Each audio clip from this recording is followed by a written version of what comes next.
দুর্গাপুরের ইস্পাত নগরীর রাস্তা বেহাল। ৯ নম্বর ওয়ার্ডের রামকৃষ্ণ অ্যাভিনিউ, হর্ষবর্ধন অ্যাভিনিউ সহ বিস্তীর্ণ এলাকায় রাস্তার হাল বেহাল। প্রতিদিন ঘটছে দুর্ঘটনা, অথচ কর্তৃপক্ষ নির্বিকার বলে অভিযোগ। একাধিকবার অভিযোগ জানিয়েও কোনো সাড়া মেলেনি। তাই আজ দুপুর ১:৩০টায় নেমে পড়লেন পথে নেতৃত্ব প্রাক্তন তৃণমূল কাউন্সিলর পল্লব নাগ। পথ চলতি মানুষের কাছ থেকে স্বাক্ষর সংগ্রহ চলছে জোর কদমে। পল্লব নাগের আক্রমণ, রাস্তা বানালেও ৩-৪ মাসের মধ্যে ভেঙে পড়ে।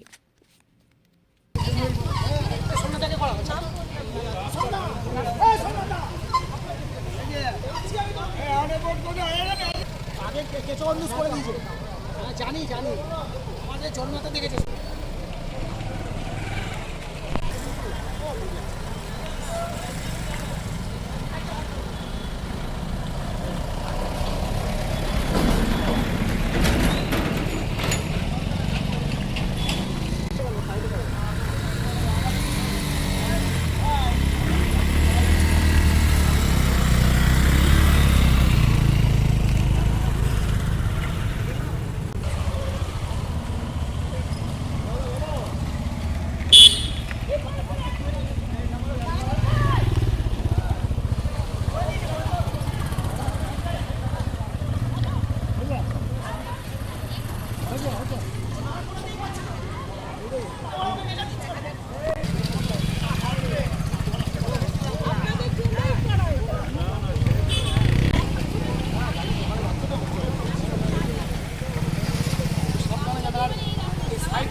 আমি এই অঞ্চলেরই অধিবাসী, এখানে এই পাড়াতেই থাকি।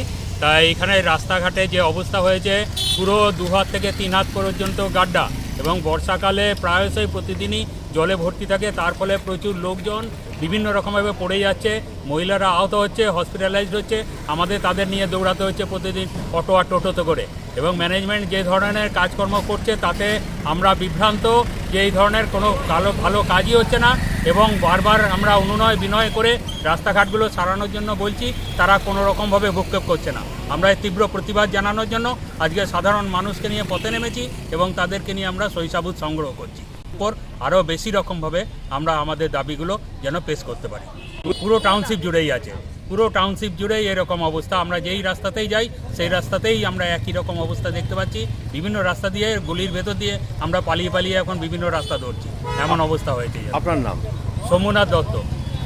ওয়ার্ডের নাগরিক কমিটি এবং যারা বয়োজ্যেষ্ঠ মানুষ আছেন সবাইকে নিয়ে, স্কুলের ছাত্রছাত্রীদের নিয়ে, সকলকে নিয়ে দুর্গাপুর টাউনশিপ জুড়ে এবং বিশেষ করে 9 নম্বর ওয়ার্ডে হর্ষবর্ধন, কনিষ্ক, আকবর, সেকেন্ডারি সমগ্র রাস্তাঘাটের অবস্থা প্রতিদিন খারাপ এবং প্রতিদিন অ্যাক্সিডেন্ট হচ্ছে।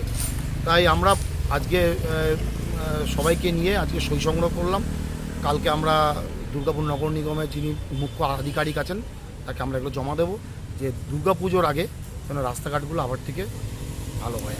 এটা তো ডিএসপিকে জমা না দিয়ে ওখানে জমা দেবেন কেন? টিএবিল না, এটা টিএবিল, যেহেতু রাস্তাগুলো স্টিল প্ল্যান্টের আয়ত্তে। তো আমাদের যে ছোটো ছোটো রাস্তাগুলো সেগুলো দুর্গাপুর নগর নিগম আমাদের কাজ করে, কিন্তু আমরা দেখছি মেন রাস্তাগুলো কোনোভাবেই দুর্গাপুর স্টিল প্ল্যান্ট কাজ করছে না। করলেও 3 মাস 6 মাস পর রাস্তাগুলো ভেঙে যাচ্ছে, কেন আমরা জানি না। তাই আমরা দেখছি পার্মানেন্ট একটা সলিউশন করতে, রাস্তাঘাটগুলো যেন সঠিকভাবে যেন রাস্তাগুলো তৈরি করা হয়। আপনার নাম? আমার নাম পল্লব নাগ। তাদের টাউনশিপের মানুষের অসুবিধা হচ্ছে, এটা নিয়ে কী বলবেন? না, ওরা নিশ্চিতভাবে ওনাদের এ ব্যাপারে সচেতন হওয়া উচিত। বিশাল এলাকা দেওয়া হয়েছিল রাজ্য সরকারের তরফ থেকে। এই শিল্প এবং শিল্প যারা পরিচালনা করবেন, যারা চালাবেন, তাদের যেসব আমাদের শ্রমিক আধিকারিক যারা থাকবেন, তাদের নগরী গড়ে তোলার জন্যে প্রায় 4000 একরের বেশি জমি দিয়েছিলেন আমাদের রাজ্য সরকার। তো সেখানে যে নগরী গড়ে উঠেছিল সুন্দরভাবে, তাকে রক্ষণাবেক্ষণের দায়িত্ব এই ডিএসপি। তাদের সচেতন করা হয়েছে। আমি আশা করব তারা দ্রুততার সঙ্গে, অবশ্যই এবারের আবহাওয়াটা একেবারে অদ্ভুত রকম আমাদের কাছে লাগছে। একটানা বহুদিন ধরে বৃষ্টি হচ্ছে, প্রবল আবহাওয়া উন্নত হলে আমি আশা করব দ্রুততার সঙ্গে এই পরিকাঠামোগুলোর উন্নয়নের দিকে ওনারা নজর দেবেন, যাতে নগরবাসী অনেক স্বাচ্ছন্দ্য বোধ করেন।